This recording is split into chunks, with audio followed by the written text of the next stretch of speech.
Have you ever noticed how some public issues are widely acknowledged, officially documented, and yet still strangely difficult to follow? We hear news reports, official statements are released, documents are filed, and yet the full, coherent story of how these things move through our institutions often remains elusive. It's not always about secrets or a deliberate hiding of information. Sometimes it's simply about process, about the sheer inertia and intricate choreography of government agencies, corporate structures, and legal frameworks, all revealing their pieces of a puzzle slowly and unevenly. Today, we're going to slowly unpack one of the most publicly discussed processes in the United States, and yet one that remains procedurally difficult to trace. We'll delve into the ongoing institutional response surrounding the Boeing 737 MAX aircraft, a story that began with a sudden, tragic entry into public consciousness and has since unfolded across multiple regulatory bodies, legislative hearings, judicial proceedings, and corporate commitments, each layer adding detail, while simultaneously highlighting the fragmented nature of institutional understanding. The initial shock arrived in two devastating waves. First, Lion Air Flight 610 in October of 2018, and then Ethiopian Airlines Flight 302 in March of 2019. Two brand-new aircraft, the Boeing 737 MAX, crashed within 5 months of each other, claiming 346 lives. The immediate public reaction was profound, sparking urgent questions about air safety and the specific design of this new aircraft. What followed was an unprecedented global grounding of the entire 737 MAX fleet.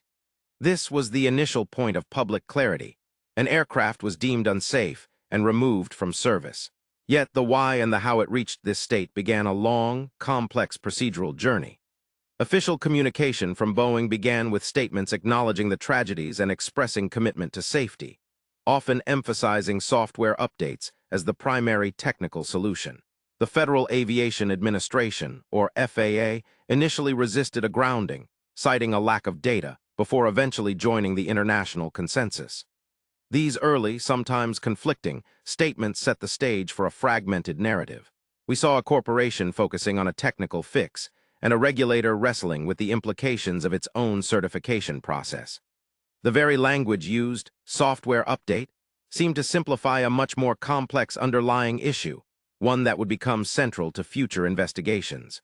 As the investigations deepened, the procedural spotlight shifted to the Maneuvering Characteristics Augmentation System, or MCAS, an automated flight control system implicated in both crashes.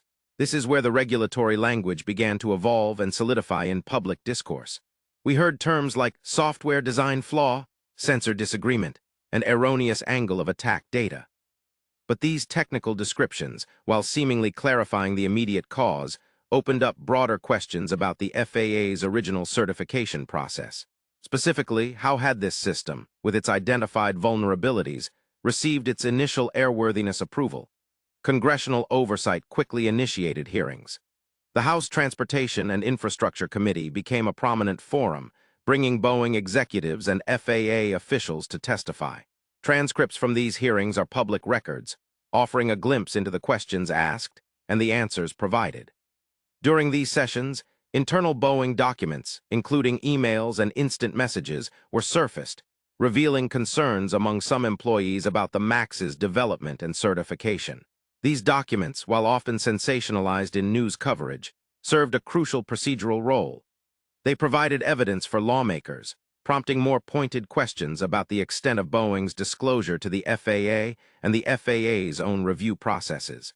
Yet even with these revelations, the public could trace certain threads, but a comprehensive, uninterrupted procedural timeline remained elusive. Each piece of information was a snapshot, not a continuous film. The concept of delegated authority became central to understanding the procedural gaps. The FAA, under its Organization Designation Authorization Program, delegates certain certification tasks to qualified employees of aircraft manufacturers like Boeing. This system, designed to streamline the certification process, was now under intense scrutiny. Was the FAA effectively overseeing its own delegates? The public learned about this regulatory framework, but understanding its granular application in the MAX certification process, and where breakdowns might have occurred, proved significantly more challenging.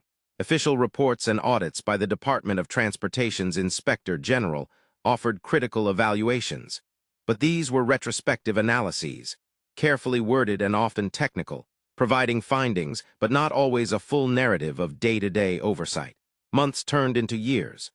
The FAA, along with international aviation authorities, embarked on a comprehensive review and recertification process for the 737 MAX. This was not a quick fix, but a monumental procedural undertaking involving flight tests, software validations, and revised pilot training protocols.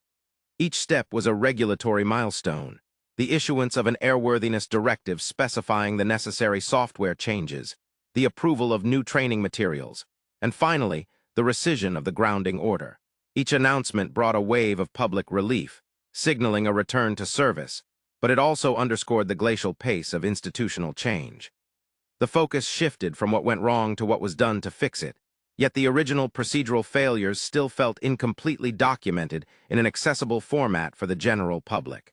Then, in January 2021, another significant procedural development emerged. The Department of Justice announced a Deferred Prosecution Agreement, or DPA, with Boeing. This criminal investigation focused on allegations that 2 Boeing technical pilots had misled the FAA about the MCAS system. The DPA included a financial penalty exceeding $2.5 billion and required Boeing to establish a compliance and ethics program. This was a major institutional acknowledgement of wrongdoing and a legal resolution. Yet by its very nature, a DPA avoids a public trial, meaning many of the detailed factual arguments and testimonies that would emerge in a full court proceeding remain private. While the DPA filing contained a factual statement of its own, this legal document, designed for a specific purpose, still presented a filtered view of the full procedural history. It addressed a specific crime, but not necessarily the entirety of the institutional failures that contributed to the crisis. The procedural journey of the 737 MAX did not end there. In December 2022, a federal judge ruled that families of the crash victims had been victims of a crime and should have been consulted before the DPA was finalized, citing a violation of their rights under the Crime Victims' Rights Act. This decision complicated the earlier legal resolution, reopening questions about the finality of the DPA and the ongoing oversight of Boeing's compliance. It demonstrated how even a seemingly conclusive legal document could be subject to further procedural challenges and interpretations. The very definition of victim and right to be heard became central to this renewed legal discourse, adding another layer of ongoing institutional process. Today, the 737 MAX is flying again, but the institutional processes surrounding its original certification, its redesign, and the accountability for past actions continue to evolve. Congressional oversight committees still hold hearings, regulatory bodies continue to review and update safety protocols, and legal battles, particularly civil litigation and victim compensation claims, are ongoing. Each new filing, each official statement, each piece of regulatory language serves to further elaborate on certain aspects, clarify specific timelines, or introduce new dimensions of the story. Yet, even with all these public acknowledgments and official documents, assembling a complete, end-to-end procedural narrative that fully explains how the system worked, failed, and was subsequently reformed remains a considerable challenge. The fragmented nature of these disclosures, a technical directive here, a legal filing there, a congressional testimony elsewhere, reflects the inherent structure of our institutions. They operate within specific mandates, issue highly specialized communications, and respond to crises through their distinct procedural lenses. The full story isn't one grand revelation, but rather an accumulation of countless smaller, carefully worded procedural steps, each offering a small window into a larger, slower, and often incomplete institutional narrative. Maybe that's what makes these stories worth returning to. We'll continue exploring them together. I'll see you in the next video.